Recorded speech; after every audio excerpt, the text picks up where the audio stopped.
இப்போ வந்து பார்த்தீங்கன்னா, துஷார், ரம்யா, கலை, வியானா எல்லாருமே உட்காந்து பேசிகிட்டு இருக்காங்க. அப்போ வியானா கொஞ்சம் லேசாக தூக்கம் வர மாதிரி உட்காந்துருக்காங்க. அப்போ கனி வந்து சொல்லிட்டு போகிறாங்க, தூங்குனா நாய் குறைக்கும்னு சொல்லிட்டு போகிறாங்க. அவங்க இல்லை நான் தூங்க மாட்டேன்னு சும்மா உட்காந்துருக்குறாங்க. அப்போ இவங்க எல்லோரும் பேசும்போது விஜய் பாரு பற்றி பேசுகிறாங்க. பேசும்போதே கலை சொல்கிறாரு, பாருவுக்கு மக்கள் மத்தியில் பயங்கர நெகட்டிவாக இருக்கும், கண்டிப்பாக அவள் பண்ணுற ப்ளேக்கே அப்படின்னு சொல்லிட்டு. அப்போ வந்துட்டு இவங்க கேட்குறாங்க, துஷார் கேட்குறாங்க, நீங்கள்லாம் க்ளோஸாக தானே, நீங்கள் எப்படி சண்டை வந்துச்சு அப்படிங்கும்போது அவர் கலை சொல்கிறாரு, நான் ஃபஸ்ட்லேருந்தே அவகிட்டேருந்து வெளியே வரணும்னு தான் பார்த்துட்டு இருந்தேன். பட் எப்படி டப்புன்னு வெளியே வர முடியாதுல்ல, அதனால தான் வெளியே வராமல் இருந்தேன். என்னை கொஞ்சம் பேச வச்சது பாரு தான், அது நான் இல்லைன்னு சொல்லலை. பட் நான் ஃபஸ்ட்லேருந்தே அவகிட்டேருந்து வெளியே வரது தான் நான் ட்ரை பண்ணிட்டு இருந்தேன் அப்படின்னு சொல்லிட்டு ஒரு அண்ட புழுகு ஆகாச புழுகு சொல்கிறாரு. இவர் வந்து எப்போவுமே பாரு கூட நல்லா ஹாப்பியாக தான் பேசிகிட்டு இருந்தார். அவருக்கு பிடிக்கலைன்னா அவர் ஸ்ட்ரைட்டாகவே ஆன் த ஃபேஸ் சொல்லியிருந்திருக்கலாம். பட் இவ்வளோ நாள் நல்லா பேசிட்டு இப்போ திடீர்னு நான் இவ்வளோ நாளாக வெளியில் வரதான் நான் ட்ரை பண்ணியிருந்தேன் அப்படின்னு சொல்லிட்டு சொல்கிறாரு. ஏற்கனவே இன்றைக்கி கானா வினோத்தை வந்து அவர் கருப்பு அப்படின்னு சொல்லியிருப்பாரு. அந்த இதில் எப்படினாலுமே எவ்வளோ ஃபவுண்டேஷன் போட்டாலும் கானா வினோத்தோட கலர் சேஞ்ச் ஆகாது அப்படின்னு சொல்லியிருப்பாரு.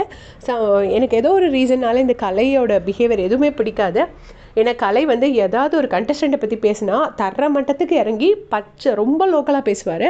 ஸோ அதை தான் இன்றைக்கும் பண்ணுறாரு. இப்போ வந்து நம்மக்கிட்ட அவங்க போடுற சண்டையெல்லாம் பார்த்திங்கன்னா, இப்போ யூடியூபர்ஸுக்கு நல்லா ஒரு கண்டென்ட் கொடுப்பாங்க பார்வதி, ரிவ்யூ பண்ணுறவங்களுக்கு நல்ல கண்டென்ட் கொடுப்பாங்க. பட் மற்றபடி பார்த்திங்கன்னா இவங்களுக்கு வந்து கண்டிப்பாக ஒரு இதே கிடையாது. மக்கள் வந்து கண்டிப்பாக பாருவுக்கு நெகட்டிவாக தான் இருப்பாங்க அப்படின்னு சொல்லிட்டு அவர் சொல்கிறாரு. பட் ஆக்சுவலி இது உண்மை கிடையாது. ஏன்னா பாருவுக்கு வந்து டெஃபினட்டாக கொஞ்சம் சப்போர்ட்டும் இருக்குது. ஃபுல்லாக நெகட்டிவ்ங்கிற மாதிரி நம்மளால் சொல்ல முடியாது. ஒரு பாதி மக்களை வந்து பாரு வந்து அட்ராக்ட் பண்ணி தான் வச்சுருக்குறாங்க. கொஞ்சம் பேர்த்துக்கு அவங்களோட கேம் ப்ளே பிடிக்கல. ஸோ ஈக்குவல்னு தான் நான் சொல்லணும் அப்படின்னு நான் நினைக்கிறேன். அதுக்கு அடுத்து பார்த்திங்கன்னா ரம்யாஜும் சொல்கிறாங்க, ஆமாம் கமருதீன் முன்னாடியெல்லாம் கொஞ்சம் சொன்னால் கேட்பான், இப்போ எதுவுமே கேட்க மாட்டான், ஃபுல்லாக பாருவோட இன்ஃப்ளூயன்ஸில் தான் இருக்கான் அப்படின்னு. அதுக்கு துஷாரும் சொல்கிறாங்க, ஆமாம் அவளோட இன்ஃப்ளூயன்ஸால் தான் எதுவுமே கேட்க மாட்டேங்கிறான், முன்னாடியெல்லாம் கொஞ்சம் கொஞ்சம் பேசுவான், ஆனால் அவன்கிட்ட கொஞ்சம் டிஸ்டன்ஸ் மெயின்டைன் பண்ணிக்கிறது நல்லது, உடனே அடிக்க வருவான் அப்படின்னு சொல்லிட்டு துஷார் சொல்கிறாங்க.